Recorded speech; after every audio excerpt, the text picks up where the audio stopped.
Queridos hermanos, llama la atención en la primera lectura del apóstol Santiago, la relación que hace entre la fe y las obras.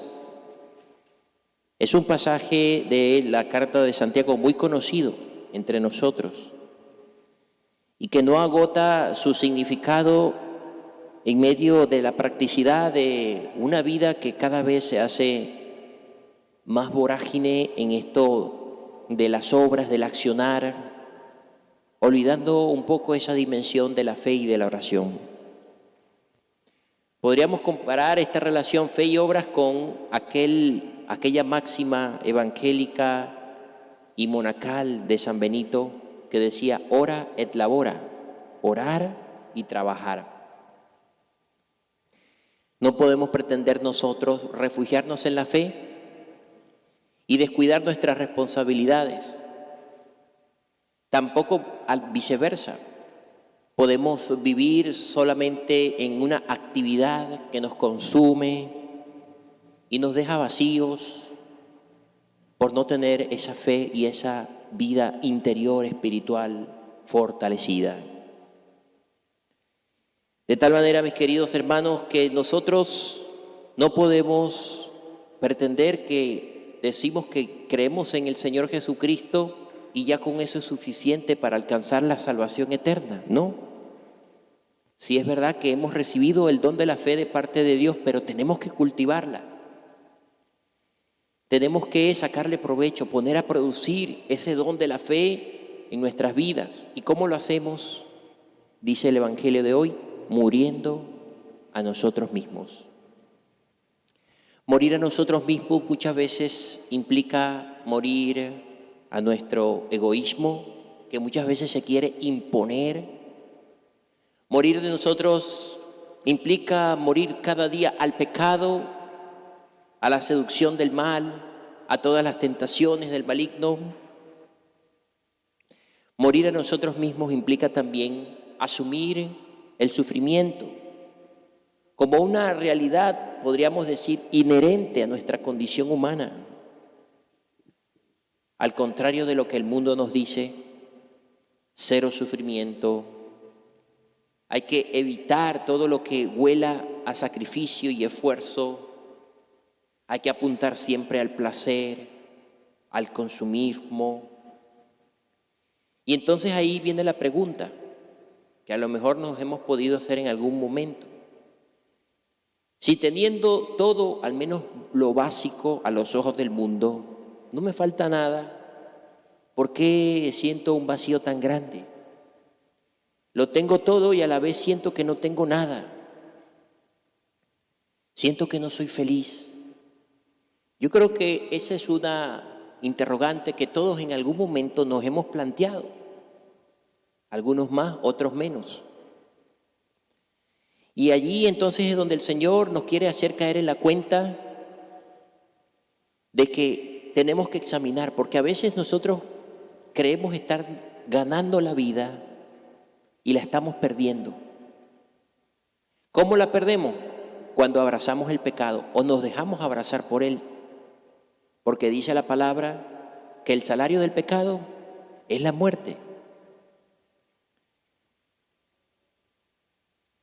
No voy a dejar esta adicción, por ejemplo. No voy a dejar esta tentación, pues sé que me estoy matando a mí mismo, por decirlo así. No estoy ganando la vida con un placer pasajero, sino que me estoy destruyendo. Eso no es vida. O aquel que pueda decir, pues no creo en Jesucristo, pero no quiero dejar esta amante que tengo por aquí, por allá. Me estoy destruyendo a mí mismo. Eso no es ganarse la vida. No es entrar en la dinámica del reino de Dios. Digo que creo en Jesucristo, pero hay algo que a lo mejor me pueda esclavizar. Y a todos nos puede pasar porque somos pecadores, hermanos. Pero el Señor nos dice, hay que romper con esas cadenas.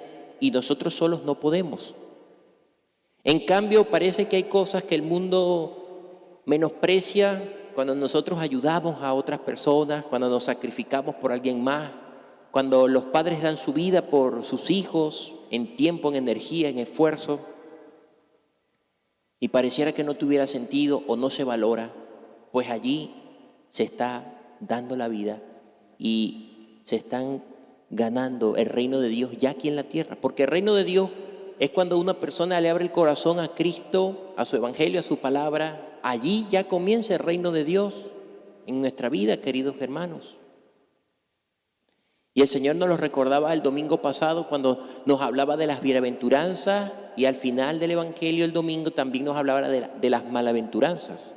Cómo se contrapone el pensamiento del Señor, el evangelio de la vida, a la ideología que muchas veces el mundo nos quiere imponer y nos quiere arrastrar por ahí, por ese camino. No tengamos miedo nosotros en darnos a los demás. No tengamos miedo nosotros en apostar por la bondad y el amor, por la misericordia y el perdón, aunque nos llamen tontos. Porque cuando nosotros queremos poner en contexto la palabra de Dios en nuestras vidas y hacerla realidad, muchas veces pasamos por tontos en el mundo, pero en realidad estamos ganando la vida. Porque el Señor nos ha dado testimonio en la cruz, una cruz que no tiene la última palabra, sino lo que viene más allá de la cruz, que es la vida eterna, la gloria de la resurrección. Entonces vale la pena pedirle al Señor que acreciente nuestra fe y la fortalezca como la fe de Abraham, nuestro padre. Pero vale también tener una acción apostólica y bondadosa como la tuvo San Pablo, por ejemplo.